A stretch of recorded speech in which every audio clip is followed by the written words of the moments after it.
মালিক, আমাকে সবজির সাথে খান আর জলের সাথে খান আর নুনের সাথে খান, যার সাথে খান না কেন ভরপুর মজা পাবে। মালিক, আমার মনে হয় আমাকে অনেক বেশি পরিমাণে দিয়ে ফেলেছেন, একটু বার করে নিন, নাহলে পেট খারাপ হয়ে যাবে, পরে আওয়াজ হবে গুড়গুড় গুড়গুড় গুড়গুড় গুড়গুড় গুড়গুড় গুড়গুড়।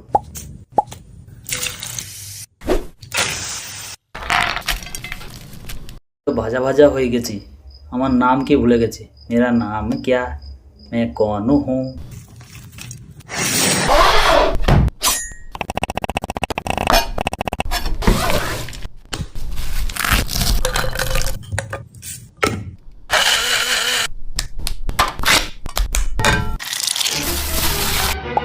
হে হে মালিক, এ কি সর্বনাশ করলেন, আমাকে সবার সামনে ন্যাংটো করে দিলেন, আমি লজ্জায় লাল লাল হয়ে যাচ্ছি।